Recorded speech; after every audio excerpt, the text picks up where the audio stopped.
Welcome to our YouTube channel na Solving Math with Leonalyn. In this video, sasagot na naman tayo sa isa sa ating mga followers. At ang sabi niya, "Good afternoon ma'am, pwede pa-help po ako nito. Ang sagot ko po kasi dito ay 92 pero sabi ng iba mali daw. Tinignan ko naman ng maigi ang mga picture tsaka MDAS naman to ma'am. So ito po, yan po ma'am. Salamat po." So anyway, bago ang lahat, para sa mga first time pa sa channel ko, ito yung FB natin.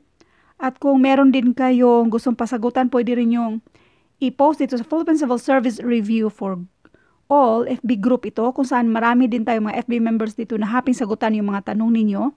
At sa mga naghahanap na mga libreng printable na reviewers, punta kasi kayo sa files ng grupong ito para agad-agad yung ma-download yung hinahanap nyo.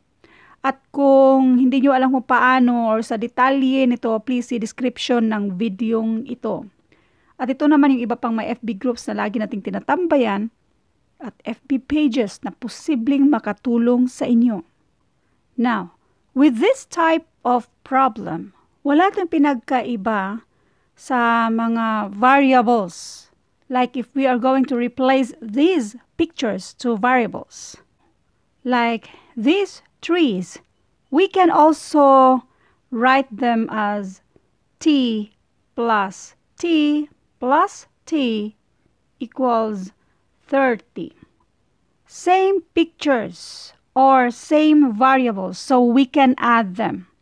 There are 3 trees or 3t.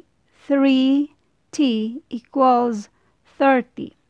Now, to isolate variable t, since 3 pang multiply sa t, pang divide na siya sa 30. In other words, we divide 3 to both sides para makancel si 3 dyan, ma-isolate na si t. So therefore, t equals 30 divided by 3 and that is 10. So therefore, lahat ng trees dyan, ang value niya ay 10. So this is 10, 10, 10. 10 plus 10 plus 10 equals 30. So this is 10 and this one is 10. Now if this is 10, we have dalawa tong, tawagin na lang nating pat yan. So we have 10 plus dalawang pat. So 2p plus 2p equals 38. Ipagsama natin yung mga like terms. So 2p plus 2p equals 4p. Then, itong 38. Diyan lang yan si 38. Itong si 10 naman, since positive number siya, kapag matransfer sa kabila, pang minus na siya. So 38 minus 10, this is 28. Now, para ma-isolate si p, since si 4 pang multiply sa p, pang divide na siya sa 28.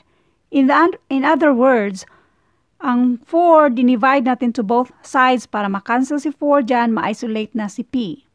Now, p equals 28 divided by 4 and that is 7. So, ang value ngayon natin sa p dito ay 7.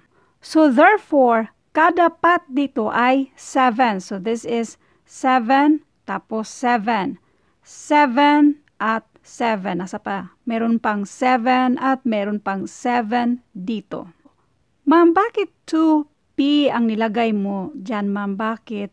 Dalawa yung 7 dyan. 2p. Pansin ninyo, dalawa yan kasi.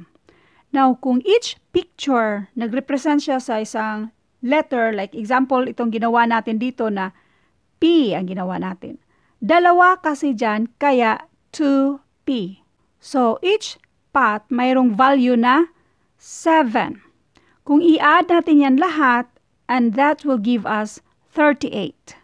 Next, dito naman tayo sa mga kape. Or, tawag nito, cup. 3 cup, or C plus C equals 18.